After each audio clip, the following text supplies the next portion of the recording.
நமது கலாச்சாரம், நமது பண்பாடு எப்போதும் நம்முடன் நீடித்து இருக்கும். சப்ஸ்கிரைப் திலக். ஏன் நேரம் கடத்துகிறாய்? கொடு, 2 மடலையும் நாங்களே படிக்கிறோம். நீங்கள் படிப்பதா? சந்தோஷ கண்ணீர் கண்களை மறைக்கும், அவசரம் மடலை படிக்க விடாமல் தடுக்கும். மேலும் செய்தி ஒன்றுமில்லை. சரிப்பா, இருவருமே படித்து காட்டுங்கள். படித்து காட்டுங்களேன். சீக்கிரம் படி. என்ன செய்தி? சரி, கேளுங்கள். அம்மா, ராமண்ணாவும் லக்ஷ்மணனும் நலந்தான். அவர்கள் கையால் அரக்கி தாடகை மடிந்தாள். சுபாகுவை கொன்று மாரீச்சனை துரத்தி முனிவர் விஸ்வாமித்திரரின் யாகத்தை முடித்தார்கள். பிறகு முனிவர் அவர்களை மிதிலை அழைத்துச் சென்றார். அங்கு ராஜகுமாரி சீதையின் சுயம்வரம் நடந்தது. சுயம்வர நிபந்தனை, அங்கு வைக்கப்பட்டிருக்கும் தனுசை எடுத்து நிறுத்தி நாணேற்றி வளைத்தால் வளைப்பவரை ராஜகுமாரி சீதா மாலையிடுவாள். சுயமரத்துக்கு வந்திருந்த அரசர்களுக்கும் அரச குமாரர்களுக்கும் அது இயலவில்லை. பகவான் சிவனுடைய அந்த தனுசை யாரும் அசைக்க முடியவில்லை. அதனால் மன்னர் ஜனகர் திறமையற்ற அரசர்களை கோபத்தில் ஏதோ குறைத்து பேசினார். அதை அண்ணன் லட்சுமணனால் தாங்கிக் கொள்ள முடியவில்லை. துடித்த லக்ஷ்மணன் உடனே வெடித்து எழுந்தான். அவையில் மன்னர் ஜனகரிடம் சூடான சொற்களை மொழிந்தான். பிறகு பிறகு என்ன?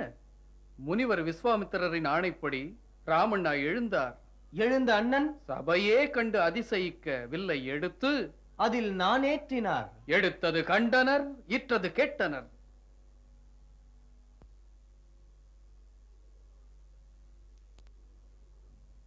சரி, என்ன ஆயிற்று? பிறகு என்ன ஆயிற்று? பிறகு பிறகு ஒன்றும் ஆகவில்லை மாதா, ஆக போகிறது. என்ன? ராமண்ணா கழுத்தில் விழுந்தது சீதையின் சுயம்வர மாலை.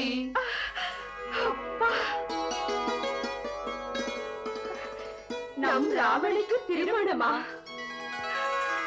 அக்கா, அக்கா, மெல்ல என்னை தாங்கிக் கொள்ளுங்கள்.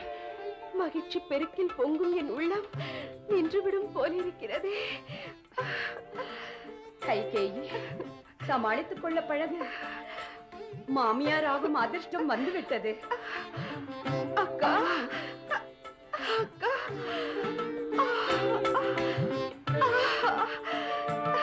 கேட்டாலே இனிக்கிறது. நாம் மாமியார் ஆவோம், நமக்கு மருமகள் வருவாள். அதன் பிறகு நம் குடும்ப பொறுப்புகளில் இருந்து ஓய்வு கிடைக்கும். அதன் பிறகு இந்த ராஜபவனத்தில் இனிமையான இதமான பிஞ்சுகளின் சிரிப்பொலி கேட்டுக்கொண்டே இருக்கும். நாம் பாட்டியாகி விடுவோம் அக்கா, பாட்டியாகி விடுவோம். ஆமாம் கைகேயி. அப்படியானால் நான் தாத்தா? ஆம், நீங்களும் தாத்தாவாகி விடுவீர்கள். அதன் பிறகு உங்களை கவனிக்க எங்களுக்கு நேரம் எங்கே இருக்கும், இல்லையா அக்கா? அண்ணா, நாமும் இப்போது ஏதாவது ஆகிவிட்டோம். இரு, நீ சிறியவன், நான் பெரியவன். அட, கற்பனை செய்வதில் கடமையை மறந்து விட்டீர்களே. நமது அரசரை சந்திக்க மிதிலையிலிருந்து வந்த தூதர் காத்திருக்கிறார் அல்லவா? ஆமாம், எனக்கு அந்த நினைவே இல்லை. பரதா, அந்த தூதரை சபா மண்டபத்துக்கு அழைத்து வா. குருதேவர் வசிஷ்டரை நான் வந்து சந்திக்கிறேன். தங்கள் கட்டளை.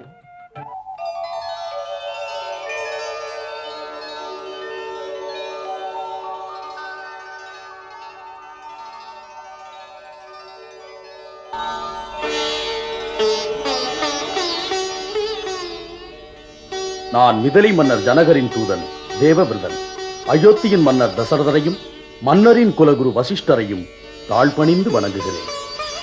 அயோத்தியே உங்களை வரவேற்கிறது தேவவிரதரே. நன்றி. எங்கள் மன்னரின் ஆணைப்படி மிதிலையில் இருந்து சுப செய்தியுடன் வந்திருக்கிறேன். தமது செய்தியை மைந்தன் பரதன் வந்து சொல்லிவிட்டான். இனிமேல் அடுத்து என்ன ஆணையிடுங்கள் பிரபு. எமது மன்னவர் விஸ்வாமித்திர முனிவரின் யோசனைப்படி தம்மிடம் என்னை செய்தியுடன் அனுப்பினார். தாம் தமது உபாத்தியாயர்கள், குலப்புரோகிதர்கள், பந்துமித்திரர்கள் புடைசூழ புறப்பட்டு மிதிலைக்கு வந்து அருள் புரிய வேண்டும். இது சம்பந்தமாக குருதேவர் தமது யோசனைகளை கூறுவார். அதை அனுசரித்து எல்லாம் நடக்கும். நல்லது தேவவிரதரே. அயோத்தியாதிபதியின் சார்பில் மன்னர் ஜனகரின் சமூகத்துக்கு தெரிவியுங்கள். அவரது அழைப்பினை எங்கள் மன்னர் ஏற்றுக்கொள்கிறார். மிக விரைவில் நல்லவேளையில் பயணம் தொடங்கி மிதிலை வருகிறோம். தாங்கள் எங்கள் சார்பில் மிதிலாபதியிடம் தெரிவியுங்கள்.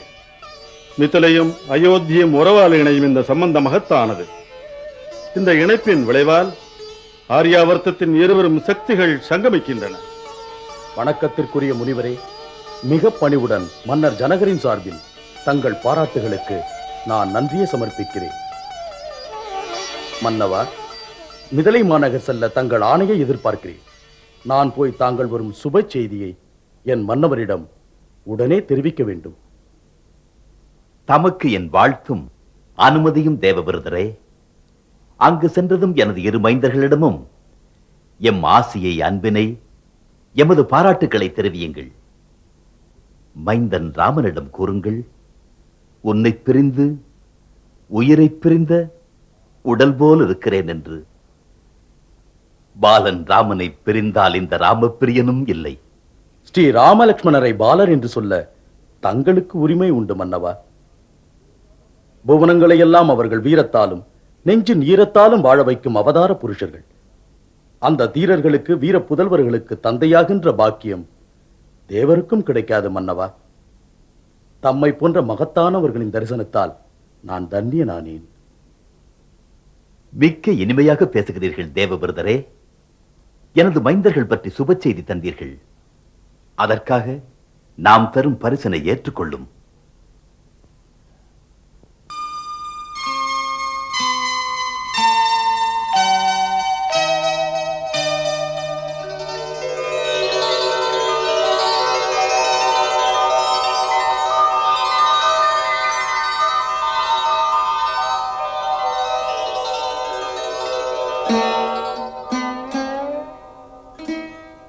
தம்மை போன்ற புகழ்பெற்ற மன்னரிடமிருந்து பரிசு பெறுதல் பெறற்கரியதொரு பேராகும்.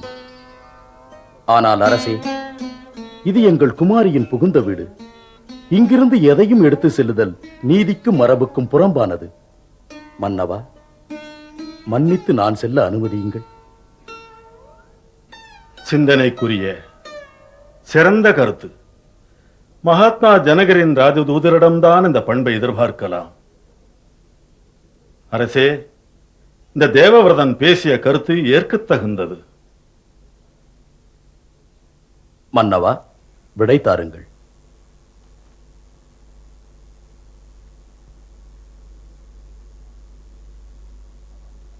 இனிமேல் குருதேவர் ஆணையிட்டு மற்ற காரியங்களை நிர்ணயம் செய்யுங்கள்.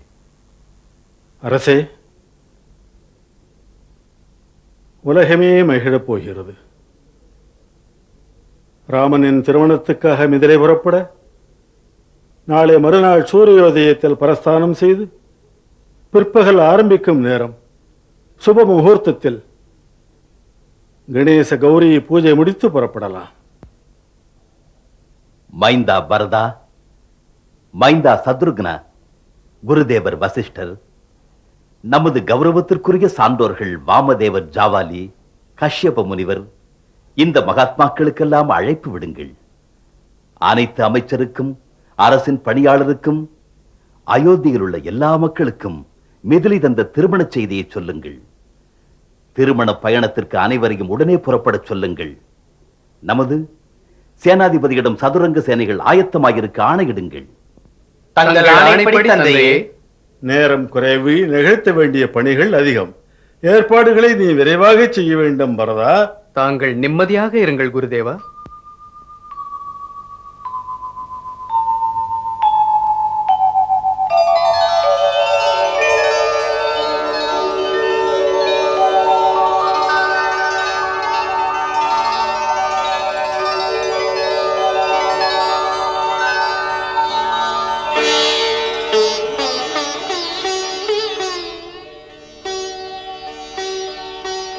அமைச்சர் சுமந்திரரே, மகாராணி, ராமன் வாழ்க்கையில் நலம் பெற்று வாழ பிரார்த்தனை செய்து கொண்டிருக்கிறேன். தானத்துக்காக இந்த பொன்னும் மணிகளும், அந்தன பெருமக்களுக்கு எண்ணற்ற பசுக்களும், பொக்கிஷத்திலிருந்து தேவையான பொருட்களும் வாரி எடுத்து வழங்குங்கள். தங்கள் எண்ணப்படியே தங்கள் மன்னவரும் கூட எல்லா ஏற்பாடுகளும் செய்திருக்கிறார். அவர் ஆட்சியே ஜனங்களுக்காக. ஆரிய சுமந்திரரே, திருமண பயணம் தொடங்குவதற்கு முன்னால் பிராமணரும் யாச்சகரும் கேட்கிறதை கொடுங்கள். எதிர்பார்த்து வந்தவர் ஏமாந்து விடக்கூடாது. இந்த நாட்டை ஆளுபவன் மக்களை நல்ல நிலைமையில் வைக்காவிட்டால் அவன் ஆடம்பர விழா நடத்துவதற்கு இங்கே உரிமை இல்லை. இவர் என்றும் மக்களுக்காகவே வாழ்பவர் மகாராணி. அது சரி சுமந்திரரே, மிதிலைக்கு போனதும் முதல் காரியம் சீதையின் மாதாவுக்கு எனது அன்பினை வணக்கத்தை சொல்லுங்கள். அவர்களிடம் சொல்லுங்கள், ராமனை மைந்தனுக்கு சமமாக மதியுங்கள், சீதையை பற்றி சிறிதும் கவலைப்படாதீர்கள் என்று. சீதை எங்களுக்கு மருமகள் அல்ல, பிரிய மகள் என்று சொல்லுங்கள். கோசலையின் மடியிலே அமருகின்ற அதிர்ஷ்டத்தை பாசத்தை பெறுவாள் என்று சொல்லும் சுமந்திரரே, செல்லும். स्वस्ति न इन्द्रो वृद्धश्रवा स्वस्ति न पूषा विश्ववेदा स्वस्ति नस्तारिक्षो अरिष्टनेमिः स्वस्ति नो बृहस्पतिर्दधातु.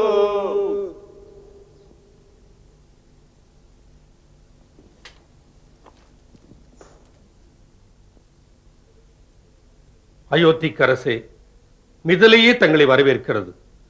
பெருமகிழ்ச்சிக்குரிய நாள் இது.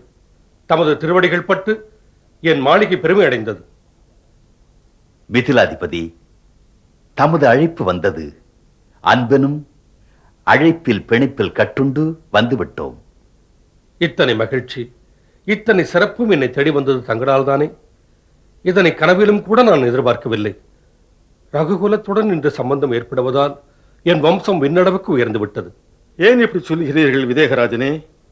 இந்த தரணியின் மீது யாருக்கு யாருடன் சம்பந்தம் ஏற்பட வேண்டும் என்று நிர்ணயிக்கிறது அவன் கைகளில் தான் இருக்கிறது மன்னா. அவனே விரும்புகின்ற சமயத்தில் தான் இந்த நிகழ்ச்சிகளை நடத்துகிறான். அந்த பரமேஸ்வரனின் இச்சைக்கிணங்க இன்று அயோத்தியம் மிதிலையும் இரண்டும் சரிசமமான சம்பந்திகளாகிவிட்டன. இல்லை மகரிஷி, அப்படி அல்ல. எளியவன் நான், பெண்ணை பெற்றவன், தங்கள் தாசன். அயோத்தி மன்னனுக்கு சமமாவேனா? ஆமோதிக்கிறேன் மன்னர் ஜனகரே. எமக்கும் உமக்கும் சமநிலை என்பது சரியல்ல. இன்று தாம் ஒரு வள்ளல், நானும் ஒரு யாச்சகன், கேட்க வந்தவன். நான் உமது வாசலில் நின்று உமது கன்னியை தானம் வாங்க வந்தவன். தானம் சிறந்தது, அதிலும் கன்னியாதானம் மிகச் சிறந்தது. சாத்திரமும் சொல்கிறது கையேந்துபவன் சிறியவன் என்று. கேட்கும் கை வழங்கும் கைக்கு ஈடாகாது. அக்கருத்தில் தாம் என்ன ஆணையிட்டாலும் தலைவணங்க காத்திருக்கிறேன். தாம் எத்தனை உயர்ந்தவர் மன்னர் தசரதரே! தமது அன்பனும் வலைவரித்து தாம் விதேகத்தையே பிடித்து விட்டீர்கள். தம்மோடு சேர்ந்து தேவகுருவுக்கு இணையான வசிஷ்டர், பாமதேவருடன் மிகப்பெரிய மகான்களை வரவேற்கும் வாய்ப்பினால் வாழ்க்கையிலே ஜனகன் உயர்ந்து விட்டேன். விதேகராஜனே, மிதிலைக்கு வருகை தந்த மன்னர் தசரதர், மகரிஷி வசிஷ்டர் மற்றும் திருமணத்தை நடத்தித் தர வந்த பெரியோர்கள் அனைவரும் பயணம் வந்த களைப்பு நீங்க ஓய்வு எடுத்துக் கொள்ளட்டும். ஏற்றதொரு சுபமான முகூர்த்தத்தில் நீங்கள் இரு சம்பந்திகளும் குரு மகான்களுடன் அமர்ந்து நிகழ இருக்கும் சீதாராம கல்யாணத்தை பற்றி கருத்துக்களை பரிமாறிக்கொள்ளலாம்.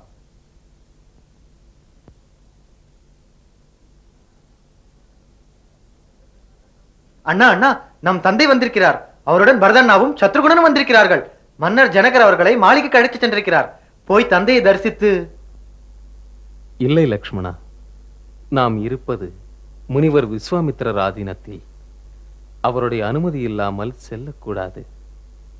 அவர் சொன்ன பிறகு செல்லலாம். பாராட்டுகிறேன் ராமா. உன்னுடைய பணிவும் பண்பாடும் மற்றவருக்கு படிப்பினை. உங்கள் இருவரையும் நானே மன்னவர் தசரதரிடம் அழைத்துச் செல்ல வந்தேன். வாருங்கள், செல்லலாம்.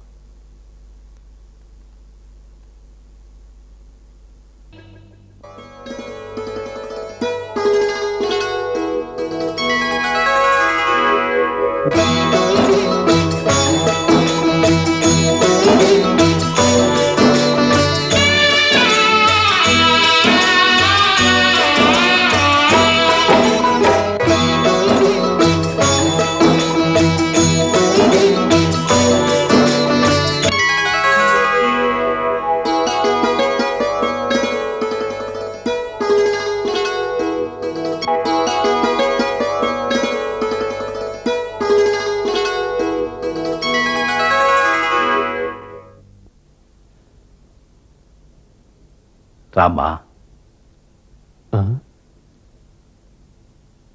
அயோத்தியை பற்றி நீ நினைத்தாயா?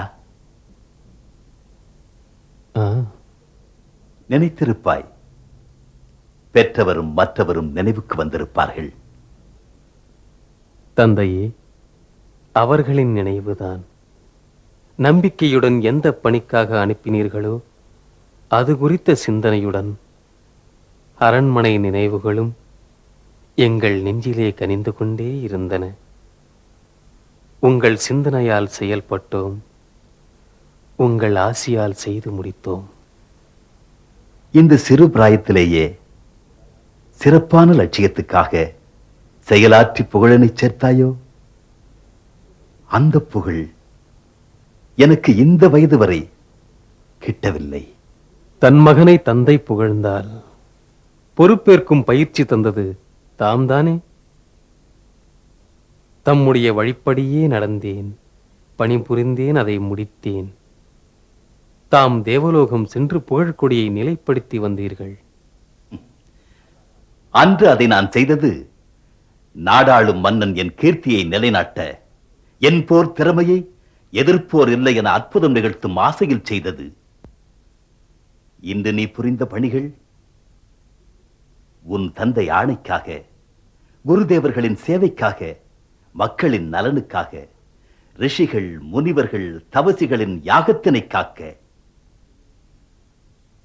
இதில் தான் உன் சிறப்பே இருக்கிறது. உன் போன்ற லட்சிய மைந்தனை பெற்றதால் நானும் உன் அன்னையும் பெறும் மகிழ்வோடு உனது ரகுவம்ச முன்னோர்களின் புகழேட்டிலே இன்னும் ஒரு சிறப்பு இடம் பெறுகிறது. நான் புகழ்ந்து பேசுவது ஒரு மாதிரியாக இருக்கிறதா? தன் மைந்தன் செய்வதை சிறப்பித்து பேசுவார் தந்தை. உங்களுக்கு புரியாததல்ல. அப்படி என்ன சாதித்து விட்டேன் என்னை பாராட்ட? தர்மங்கள் சொல்வதென்ன? மைந்தா, இப்படி செய் என்று சொல்லாவிடனும் பெற்ற தந்தையின் மனக்குறிப்பை அறிந்து கொண்டு செத்து மடிந்தாலும் செய்து முடிக்க வேண்டும். இந்த சீரிய முறையை கற்பித்தீர்கள், செயலாற்றினேன். இந்த ஆர்யாவர்த்தத்தின் சுத்த வீரர்கள் முழுமையான வலிமையை காட்டி அந்த சிவதனுசை வளைக்க முடியாத நேரத்தில் சுலபமில்லாத செயலை செய்து முடித்த ஆனந்தம்.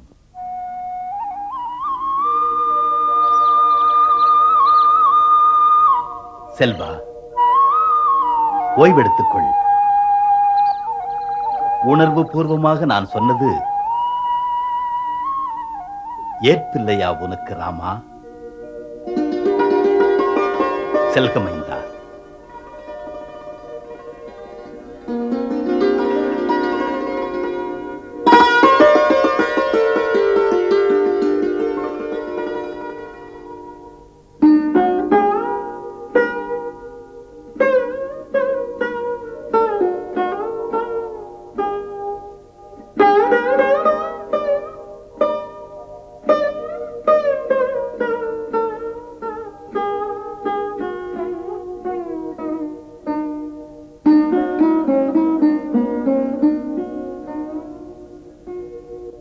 பரதண்ணா, பூ பறிக்க போன இடத்திலே நான் ராமண்ணாவின் பார்வையிலே ஒரு மாறுதலை கண்டேன்.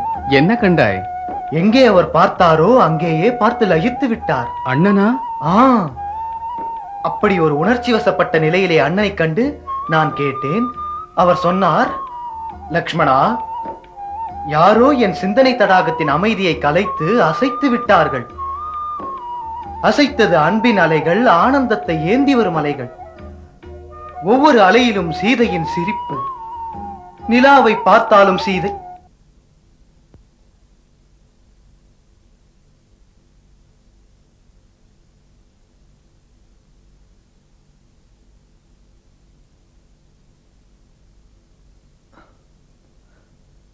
ரமணா, ரமணா, நான் பரதண்ணாவிடம் பேசிக் கொண்டிருந்தேன் மதிப்பிற்குரிய அண்ணியின் தரிசனத்தை பற்றி. பிரபு, குரு ஆசிரமத்தில் வேத பாடம் உண்டு, காதல் பாடம் ஏது? பிறகு எப்படி பிரேமை பாடத்தை படித்தீர்கள்? உண்மை ஆசிரியன் இயற்கைதான். அது மாதாவுக்கு மைந்தனை, பாசத்துக்கு சகோதரனை, கடலுக்கு அலைகளையும் அன்பு செய்ய கற்றுக் கொடுக்கிறது.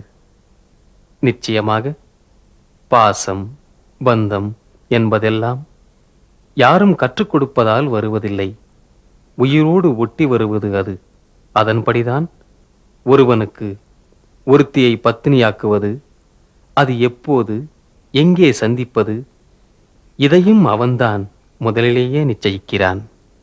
இதனால் மனித சந்திப்புகளில் ஒரு சந்திப்பில் நம் பரிபூர்ண ஈடுபாடு பரிசுத்த அன்பாய் மலர்கிறது. அதன் பிறகு மனது வாழ்வு முழுதும் இன்னொருத்தியை நேசிக்க கூடாது. பூஜ்ய மகரிஷி வசிஷ்டரே, பிரம்மரிஷி விஸ்வாமித்திரரே, மன்னர் தசரதரே, இந்த சபையிலே தம் அனைவரையும் வரவேற்கிறேன். இப்போது எங்கள் குலகுரு மதிப்புக்குரிய சதானனர் இந்த சபையை வாழ்த்தும் குருமார்களின் முன்னிலையில் திருமண பேச்சினை வைப்பார். மன்னர் ஜனகரின் நிபந்தனைக்கு இணங்க சிவதனுசை வளைத்த உடனேயே ராஜகுமாரி சீதைக்கு ஸ்ரீராமனுடன் திருமணம் முடிந்து விட்டதாக கருத வேண்டும் என்று இந்த ஆரிய பூமியிலே இரு பெரும் வம்சங்கள் இணைந்து விட்டன. இருந்தாலும் நமது உலக வழக்கங்களையெல்லாம் அனுசரித்து மன்னர் ஜனகர் உங்கள் அனைவரின் முன்னிலையிலும் தமது மகள் சீதைக்கு முறைப்படி நெறிப்படி கன்னிகாதானம் செய்ய எண்ணுகிறார். அதற்காக மன்னர் ஜனகர் உமது கட்டளையை எதிர்நோக்குகிறார். இது பற்றி உங்கள் மைந்தன் ஸ்ரீ ராமனிடமும் சொன்னார். உமது தந்தையின் அனுமதி கிடைத்த பிறகே சீதையின் திருமணம் நடக்கும் என்று. தசரத மன்னா, தாங்கள் ஆணை பிறப்பித்தீர்களானால் லக்ன பத்திரிகை குறிக்க இயலும். பூஜைக்குத்தக்க சதானனரே, தமது வார்த்தைகள் எம்மை உயர்த்துகிறது. சொன்ன முறையிலே சொல்லப்பட்ட கருத்திலே சுவை, தெளிவு, உயர்வு இருந்தது. நல்ல இதயங்களை சந்திக்க செய்த மன்னர் ஜனகருக்கு மனப்பூர்வமான என் நன்றி. ஆம், என் ராமன் என் மைந்தன் மீது அளவற்ற பாசம்தான். உங்கள் மன்னர் ஜனகருக்கு சொல்ல வேண்டியதில்லை. இக்ஷ்வாகு குலத்தின் குருநாதரே மகரிஷி வசிஷ்டர் தான். எமது குருதேவரை கைகுவித்து கேட்கிறேன், இனிமேல் செய்ய வேண்டியதை சொல்ல வேண்டும். மன்னர் ஜனகரே, திருமணம் தனிப்பட்ட விஷயம் அல்ல. இது இந்த சமுதாயத்தை சார்ந்த நிகழ்ச்சி. வெறும் ஒரு ஆணும் பெண்ணும் சடங்குகளால் பிணைக்கப்படுவது மட்டும் திருமணம் ஆகாது. ஏனெனில் அந்த இருவருடன் சேர்ந்து அவருடைய சமுதாயம், அவர்களின் குலம், அவர்களின் தர்மம் இணைந்திருக்கிறது. திருமணத்தின் அர்த்தமே இரண்டு குலங்களும் கடைபிடித்து வந்த ஆச்சாரம், அனுஷ்டானம், நடைமுறைகள், நற்பண்புகளின் சங்கமம். அதனால் அரசர் உம்மிடம் உமது மகளை கையேந்தி கேட்பதற்கு முன் மிக மிக அவசியமானது எமது மன்னர் தசரதருடைய குலப்பரம்பரை பற்றிய அறிமுகம். உமக்கு உறுதி கூறுகிறேன், ராஜகுமாரன் ராமன் உமது மகளுக்கு எல்லா விதத்திலுமே ஏற்றவன்.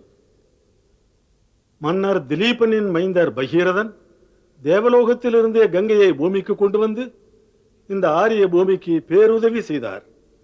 அது யுக யுகங்களுக்கும் அந்த அமரரின் புகழ் சொல்லும்.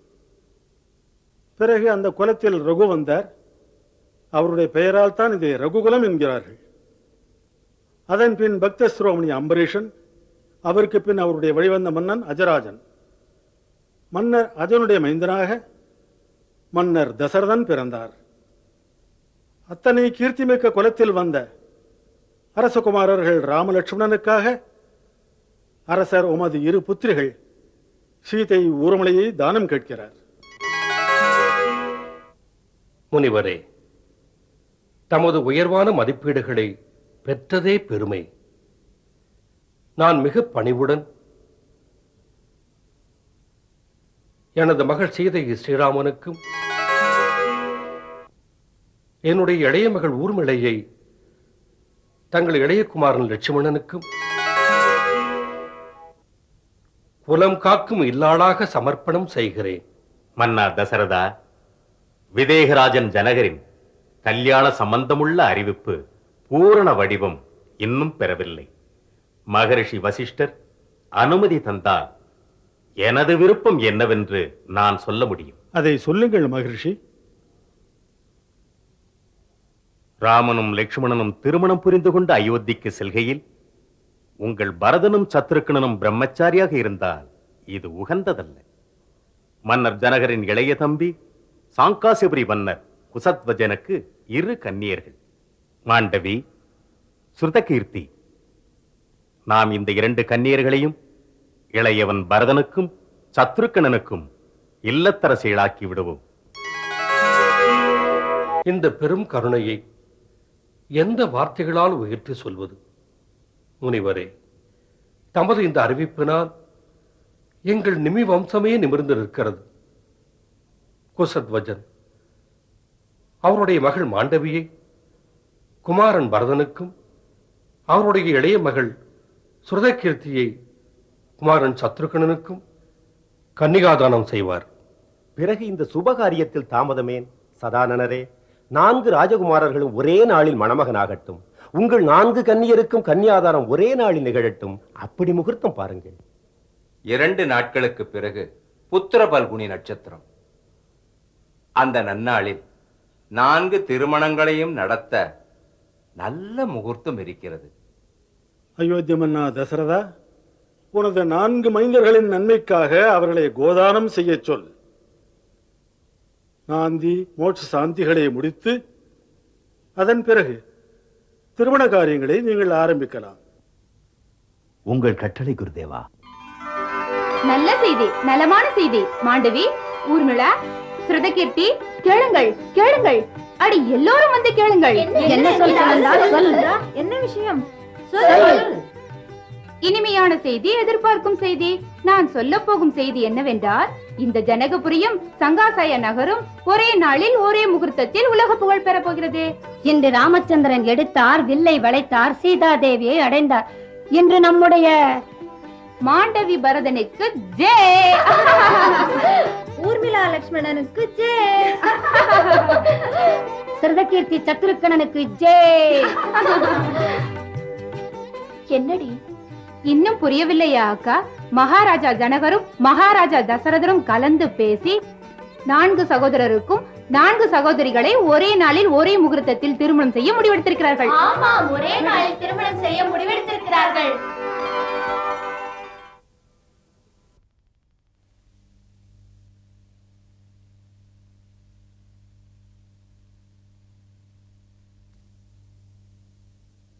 வணக்கம் மகாராணி. மகாராணி, தினமும் போல் இன்றும் மன்னர் அவர்களுடைய நலம் சொல்லும் செய்தியுடன் மிதிலையிலிருந்து தூதர் வந்திருக்கிறார். இன்று மன்னர் பிரான் தங்களுக்காக விசேஷ செய்தியொன்றும் அனுப்பியிருக்கிறார் மகாராணி.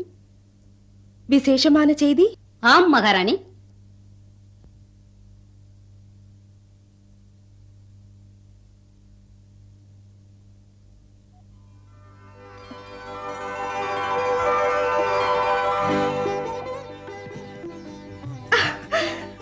பரதனுக்கு திருமணமா? தாங்கள் என்ன சொல்கிறீர்கள் மகாராணி? ராஜகுமாரன் பரதனுக்கு திருமணமா? மன்னர் அவர்கள் 4 மைந்தர்களுக்கும் திருமணம் நிச்சயித்திருக்கிறார். அடேடே, எங்கே புறப்பட்டு விட்டாய்? அதுவும் இந்த பாதி அலங்காரத்துடன். உனக்காக மலர் கொண்டு வந்திருக்கிறேன். இருக்கட்டும் மந்தரா, எனக்கு இப்போது அலங்காரம் செய்து கொள்வதற்கெல்லாம் நேரமே. இது உன் பிள்ளை பிராயத்து கதைதானே? அந்த காலத்திலேயே நீ பாதி அலங்காரத்தில் போவாய். இப்போது ராணியா இருந்தும் கூட பழைய மாதிரியாகத்தான் இருக்கிறாய். பழைய மாதிரியா? அட அப்படியா? அடி மந்தரா, எனக்கு விரைவில் மாமியாராக போகும் யோகம்.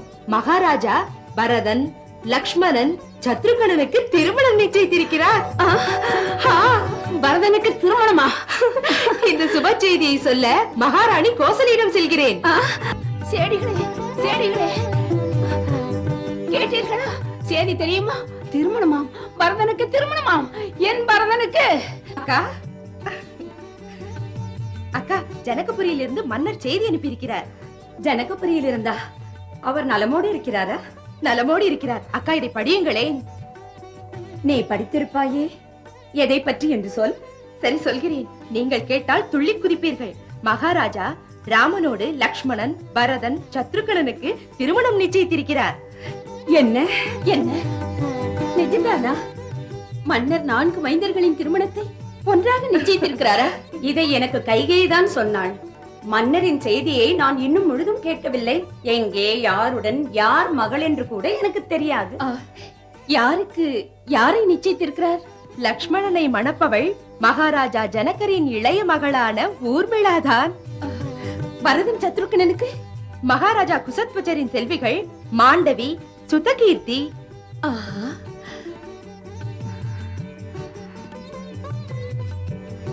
ஏன் இப்படி உட்கார்ந்து விட்டீர்கள்? செல்லுங்கள், ராஜ மாளிகையில் தீபம் ஏற்றுங்கள். நாடெங்கும் செய்தி பரவட்டும். அமைச்சர்களிடம் சொல்லுங்கள், அனைவரின் இல்லங்களுக்கும் இனிப்பி வழங்க வேண்டும் என்று. நான் அந்தண பெரியோர்களை அழைக்கிறேன். நீங்கள் இருவரும் கோதானம் செய்ய வேண்டும். எழுந்திருங்கள், இருவரும் சென்று குல வழக்கப்படி ஏற்பாடு செய்யுங்கள். சீக்கிரம். எண்ணெய் ஊற்றுங்கள், இன்னும் ஊற்றுங்கள். வா, நீயும் நீயும். அடே, என்ன செய்கிறாய் மந்தரா? இன்று உன் மகனுக்கு திருமணம் நிச்சயிக்கப்பட்டிருக்கிறதே. மாளிகையெல்லாம் தீபாலங்காரம் செய்ய வேண்டிய நீ என்னை கேட்கிறாய் என்னவென்று? எவ்வளவு பொறுப்பு!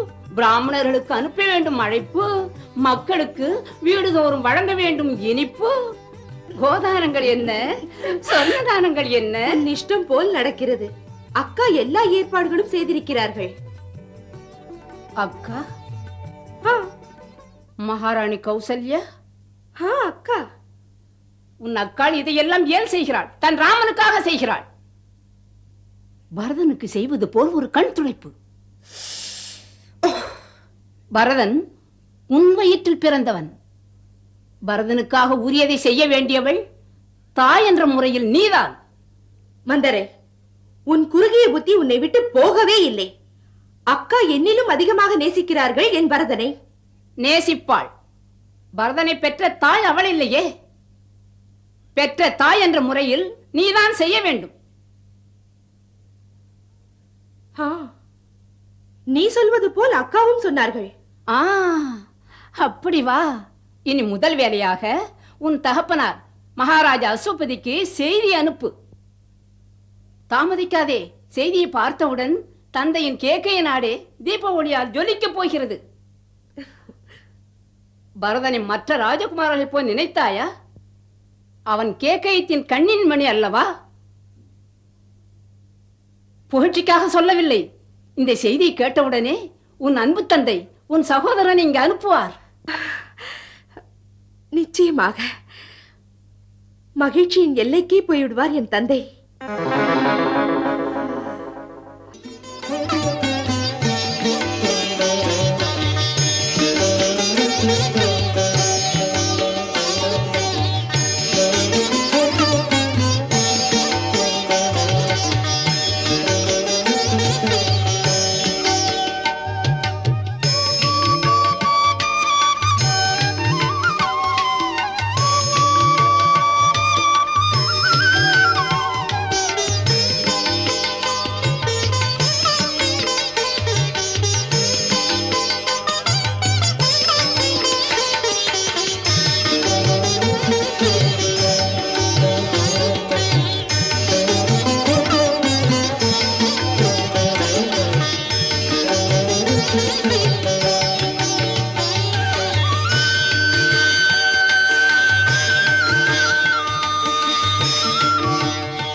தெரிகிறது. மாளிகை வாசலுக்கு மாப்பிள்ளைகள் வந்து விட்டார்கள். ஊர்வலம் வந்து விட்டதா?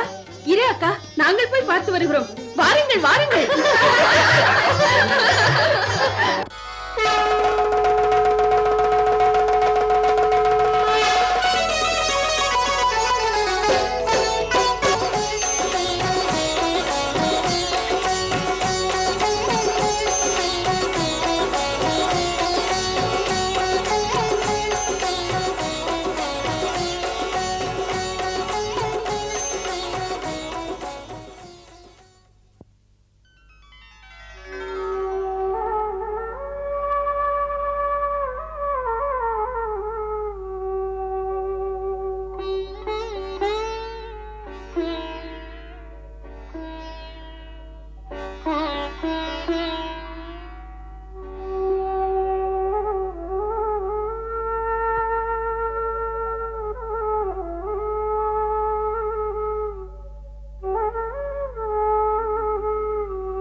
त्रिगुणरहितं तत्त्वमस्याधिलक्ष्यम् एकं नित्यं विमलमचलं सर्वधी साक्षिभूतं भावातीतं त्रिगुणरहितं सद्गुरुं तं नमामि। वसिष्ठाय नमः, विश्वामित्राय नमः, आगतेभ्यो सर्वेभ्यो ऋषिभ्यो नमः। ओम सर्वमंगलमांगल्ये शिवे सर्वार्थसाधिके शरण्ये त्र्यंबके गौरी नारायणी नमोस्तुते, नारायणी नमोस्तुते। सर्वमंगलमांगल्ये शिवे सर्वार्थसाधिके शरण्ये त्र्यंबके।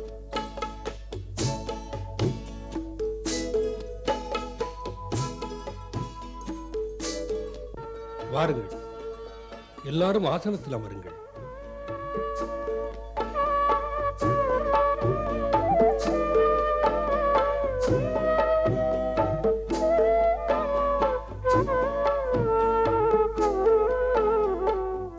சதானந்தரே, நீங்கள் மன்னர் ஜனகரிடம் வேண்டிக் கொண்டு ராஜகுமாரி சீதையை மண்டபத்துக்கு அழையுங்கள்.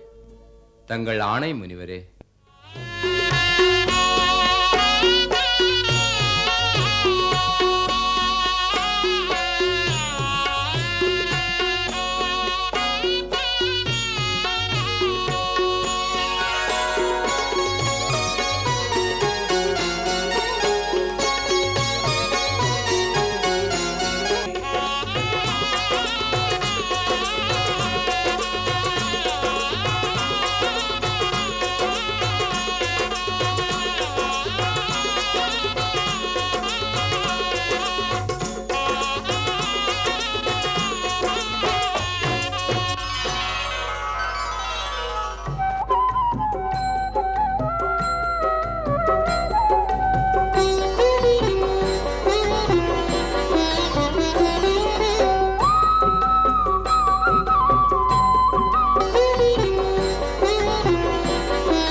सर्वमंगलमांगल्ये शिवे सर्वार्थसाधिके शरण्ये त्र्यंबके देवी नारायणि नमोस्तुते। शरणागत दीनाथ परित्राणपरायणे सर्वस्यार्तिहरे देवी नारायणि नमोस्तुते सर्वस्वरूपे सर्वेश सर्वशक्ति समन्विते भयेभ्यस्त्राहि नो देवी दुर्गे देवी नमोऽस्तुते सर्वस्यार्तिहरे देवी नारायणि नमोस्तुते सर्वस्वरूपे सर्वेश सर्वशक्ति समन्विते भयेभ्यस्त्राहि नो देवी दुर्गे देवी नमोऽस्तुते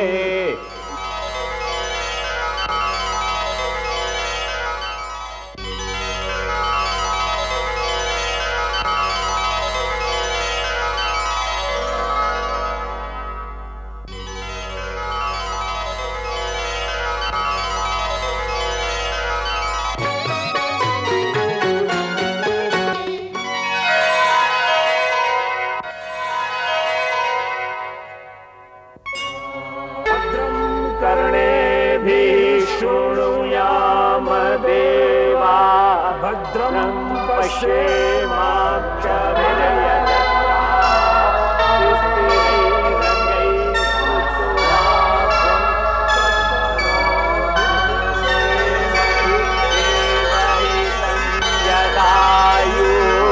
शुक्लाम्बरधरं देवं शशिवर्णं च चतुर्भुजं प्रसन्नवदनं ध्यायेत सर्वविघ्नोपशान्तये शरणमङ्गलमाङ्गल्ये शिवे सर्वार्थसाधिके शरण्ये त्र्यम्बके गौरी नारायणि नमोऽस्तुते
மன்னவரே, உங்களுடைய சம்பந்தியானதில் இன்று இந்த ஜனகனின் பெருமை உயர்ந்து விட்டது. இனிமேல் என்னை உங்கள் தொண்டனை போல் நினைக்க வேண்டுகிறேன். இந்த 4 கண்மணிகளும் உங்கள் மாளிகையில் சேவகம் செய்யும் ஊழியரைப் போல. இவர்கள் தவறிழைத்தாலும் மன்னித்து விடுங்கள். ஏன் இப்படி சொல்லுகிறீர்கள்? உங்களிடம் வந்த ஒரு யாச்சகனுக்கு 4 வைரமணிகளை தந்திருக்கிறீர்கள். இதன் ஒளியிலே அயோத்தியின் ராஜ மாளிகையின் சோபை சுடர்விடப் போகிறது. இன்று உங்களுடைய தானம் மன்னன் தசரதனுக்கு மிக்க மகிழ்ச்சி அளிக்கிறது. உங்கள் நேசத்தால் நிறைகுணத்தால் எமது சூரிய வம்சத்தின் புகழ் உயர்கிறது.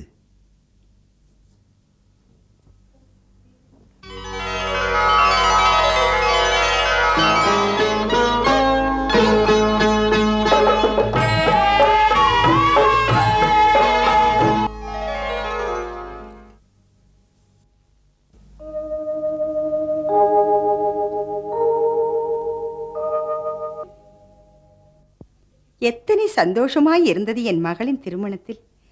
மங்களகரமான திருமணம் முடிந்த பிறகு மகிழ்ச்சியில் ஏதோ ஒரு இனம் தெரியாத அதிர்ச்சி இந்த தாயின் உள்ளத்தில் தவிப்பினை உண்டாக்கி தத்தளித்துக் கொண்டிருக்கிறதே. பெற்றவளின் இதயத்தில் எதையோ பறிகொடுத்து விட்ட சலனங்கள், இனம் தெரியாத ஒரு போராட்டம் ஏன் என்று நிகழ்கிறது? இன்பமான துன்ப நிலை உறவுக்கும் பிரிவுக்கும் இடையிலே மெதுவாக செல்லுகின்ற இந்த கணங்கள் மகளை பிரியும் நேரம் நெருங்க நெருங்க ஏதோ ஒரு வேதனை என் இதயத்தில் புகுந்து என்னை அழ வைத்துக் கொண்டிருக்கிறதே. இங்கிருந்து என் மகள் புறப்படுவதற்கு முன்னே என் உயிர் பிரிந்து விடுமோ? இல்லை, இந்த எண்ணங்களே தவறானது. தைரியமாக இரு. பெண்ணென்றாலே கண்ணீர்தான். மகிழ்வோடு நீ சென்று உன் மகளை புகுந்த வீடு செல்வதற்கு வாழ்த்தி விடை கொடு. அதுதான் அன்னைக்கு அழகு. நான் என்ன செய்கிறது? தான் பெற்ற பிள்ளைகளை பாலூட்டி மார் மீதும் தோள் மீதும் சுமந்து வளர்த்து திருமணம் முடித்து தாய் வீட்டிலிருந்து புகுந்த வீடு அனுப்பும் நேரத்தில் மனதில் ஏதேதோ பயங்கர சிந்தனைகள். புகுந்த வீட்டில் தன் மகள் எப்படி இருப்பாள் என்று ஒரு கவலை. அன்பும் அரவணைப்பும் அங்கு கிடைக்குமா? துன்பமோ துயரமோ வந்தால் யாரிடம் போய் அவள் சொல்லி அழுவாள்? உனக்கொரு துன்பம் வந்தால் நீ யாரிடம் போய் சொல்லி அழுவாய்? உன் கணவரிடம் தானே. வேறு யாரிடம் நான் சொல்லி அழ முடியும்? மகாராணி, அன்று நீ புகுந்த வீடு செல்கையில் உன்னை பெற்றவளுக்கும் இப்படித்தானே இருந்திருக்கும். என் சுனைனா மாமியார் வீட்டில் எப்படி இருக்கப் போகிறாளோ என்று. நீயோ இன்று உன்னுடைய புகுந்த வீடு, உன்னுடைய பாச பந்தங்கள், உன்னுடைய கணவர் என்று எவ்வளவு உரிமை கொண்டாடுகிறாய். இதே அந்தரங்க ஈடுபாடு அவர்களுக்கும் இருக்காதா? அவர்களும் உன்னைப் போலவே தன் குடும்பம் தன் கணவர் என்று அங்கே வாழவிடு. அவர்களை சந்தோஷமாக அனுப்பு மகாராணி சுனைனா. தாய் உள்ளமல்லவா குருமாதா? பாசத்தில் என்னால் புலம்பத்தானே முடிகிறது. அறிவுரைகளை மனது ஏற்கவில்லையே. உன் மனம் கலங்கலாமோ மகாராணி? நீயோ ராஜா ஜனகருடைய மனைவி. அந்த மகான் சம்சார பந்தங்களை ஜெயித்து பழுத்த ஞானியாக இருக்கிறார். அவருடைய ராணி கண்ணீர் சிந்துவது சரியாக படவில்லையே. நீங்கள் பழுத்த ஞானி என்று பேசுகிறீர்கள். அவர் அழுவது உங்களுக்கு தெரியாது மாதா. இன்னும் அயோத்தி போகவில்லை சீதை. பாசம் அவரை பைத்தியக்காரனாக்கி மன்னர் தசரதரின் வாசலில் நின்று அவரை அழ வைத்திருக்கிறது. இப்போதே பயணம் புறப்பட ஆணையிட்டு விடாதீர்கள் தசரத மன்னவரே. மகளின் பாசம் வசமிழந்து வைராக்கியம் இழந்து வேதனையில் ஞானத்தையும் இழந்து விட்டேன். பரிவு காட்டுங்கள் இந்த எளியவனுக்காக. இன்னும் ஒரு சில நாள் மிதலாபுரியில் இருக்க திருமணம் கொண்டால் இந்த தாசனுக்கு ஆறுதலாயிருக்கும். மன்னா, தாங்களா பேசுவது? பக்குவமடைந்த பரமஞானியே, இனி என் பயணம் உங்கள் விருப்பம் போல் நிர்ணயிக்கப்பட வேண்டும். இந்த தசரதன் உறுதியளிக்கிறேன் நண்பரே.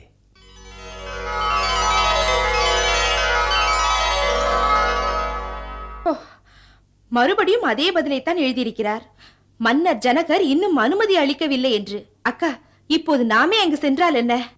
அது அவ்வளவு நல்லதல்ல. மிதிலை அரசர் அனுமதித்த பிறகு வந்தால் என்ன? மன்னருக்கு நம்மை பற்றியும் நினைவிருக்க வேண்டும்.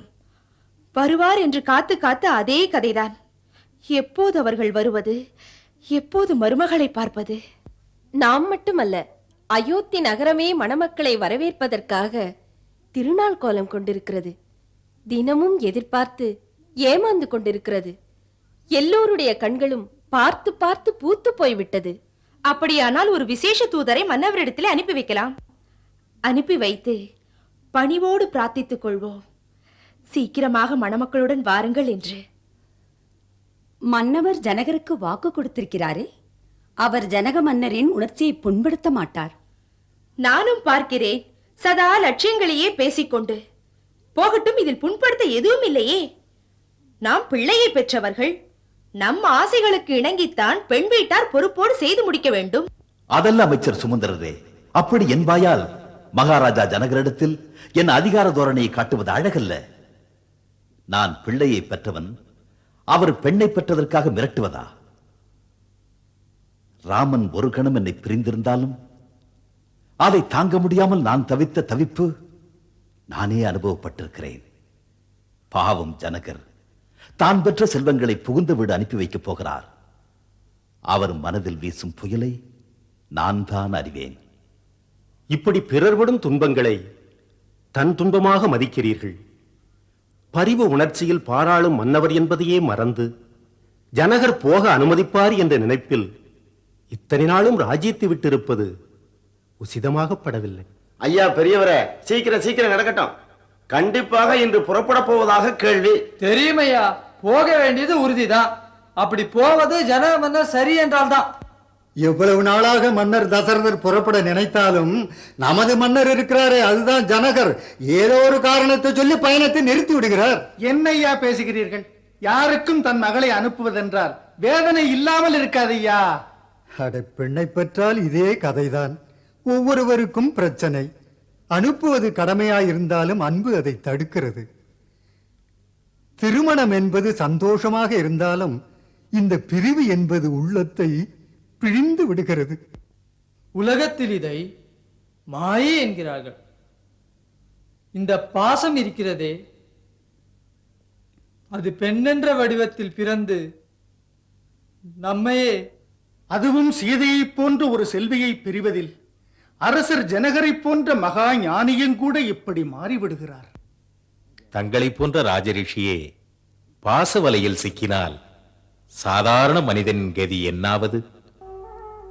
மன்னவா, உங்களை பார்த்து இந்த உலகம் ஆசையை அடைக்க ஆன்ம விடுதலை அடைய கற்றுக்கொள்ளட்டும். முனிவரே, பற்றற்ற யோகியரும் பணியாத வீரர்களும் மகளை பிரிவதை மட்டும் தாங்க மாட்டார்கள். தன் மரணத்தை கூட தலை தாழ்த்தாது ஏற்றுக்கொள்ள துணிந்தவரும் தன் மகளை பிரிந்திருப்பது என்பது மிக கடினமானது. அரசே, உங்கள் இதய நிலை எங்களுக்கும் புரிகின்றது. இருந்தாலும் உங்கள் கரங்களால் கன்னிகாதானம் செய்த பிறகு மகள் மருமகளாகிறாள். இனிமேல் அவர்களுக்கு அதுதான் வீடு. ஞானப்பழமாகிய தங்களுக்கு இதற்கு மேல் சொல்ல வேண்டிய அவசியமில்லை. எனக்கு புரிகிறது முனிவரே, எனக்கு புரிகிறது. சதானந்தரே, மகாராணியிடம் சொல்லுங்கள், ராஜகுமாரிகள் புறப்படுவதற்கு ஆயத்தம் செய்யுங்கள் என்று.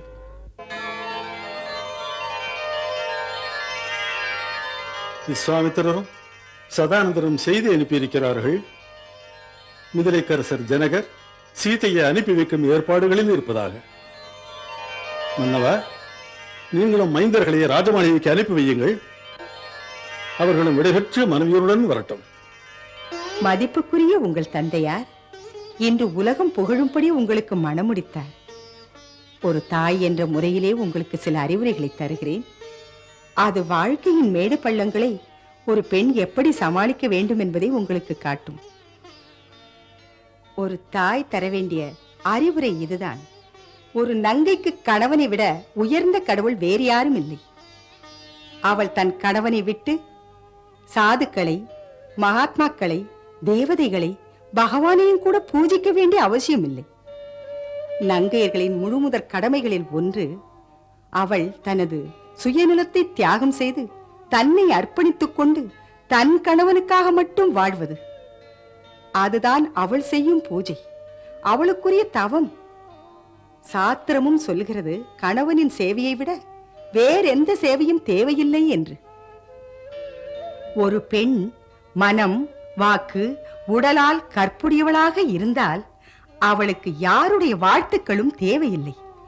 தேவதைகளும் அவளைக் கண்டு அஞ்சும், கடவுளும் கூட அவளுக்கு கட்டுப்பட்டு விடுவார். மாலையிட்டவன் மனம் போல நடந்து அவனுக்கு நிழலாய் இருப்பதுதான் பத்தினி பெண்களுக்கு அழகு. அவள் தன்னுடைய மாமனையும் மாமியையும் தனது பெற்றோராக மதித்து பணி செய்வது அனைத்திலும் முதற்கடமை. இன்றைய மருமகள் நாளைய மாமி, இதை மறக்காமல் இருப்பவள் மனைவி. அறநூல்கள் சொல்கிறது, காவலனிடத்தும் கணவனிடத்தும் சமயமறிந்து பேச வேண்டும். நல்ல விஷயங்களையும் தவறான சமயத்தில் சொன்னால் அதன் விளைவு விவகாரத்தில் முடியும். இன்னும் ஒரு நல்ல அறிவுரை என்னவென்றால், புகுந்த வீட்டை தன் பிறந்த வீடாக மதிக்க வேண்டும். அங்கிருந்து கொண்டு தன் பிறந்த வீட்டு பெருமைகளை பேசவே கூடாது. தன் பிறந்த வீட்டையே மறந்து பெற்றோர்களையும் மறக்கும் அளவுக்கு தன் புகுந்த வீட்டுடன் இணைந்து விட வேண்டும். மகாராணி, 4 ராஜகுமாரர்களும் விடைபெறுவதற்காக மாளிகை வருகிறார்கள். மன்னரின் கட்டளை ராஜகுமாரிகளும் புறப்பட ஆயத்தமாக வேண்டும் என்று.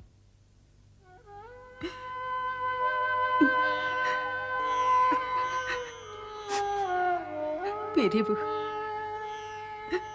பிரிவு.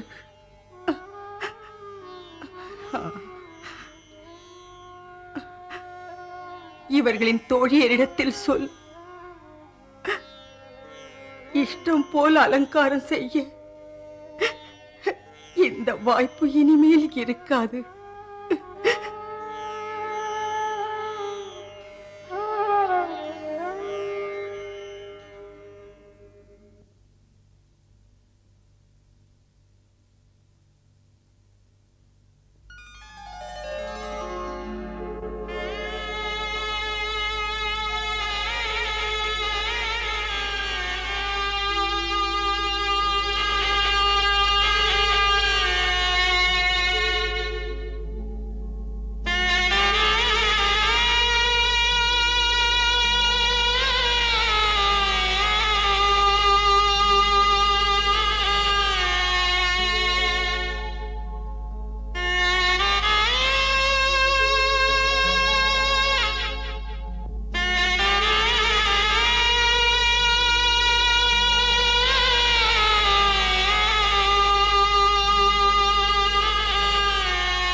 என்ன இது மிதிலை கரசே?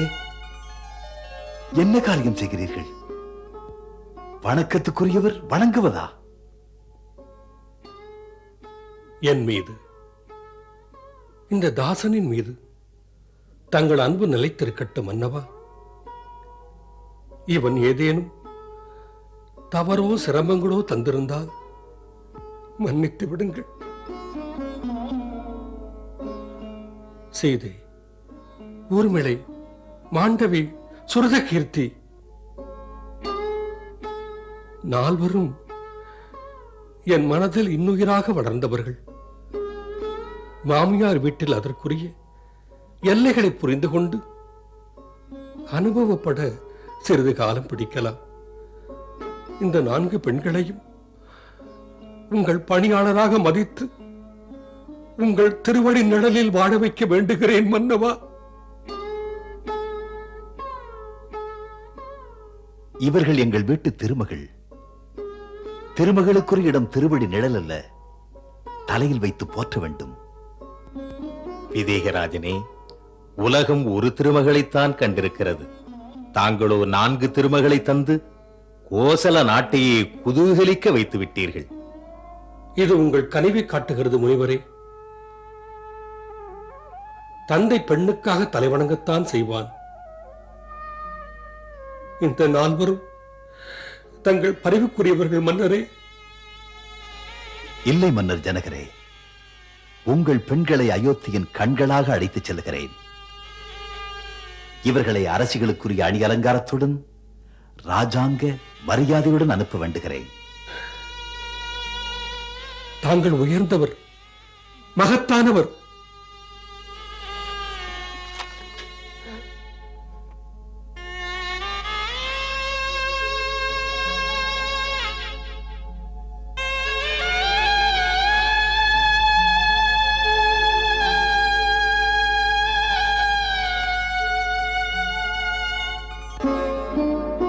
மன்னவா, பயண முகூர்த்தம் நெருங்கிவிட்டது. செல்விகளை அனுப்பி வையுங்கள்.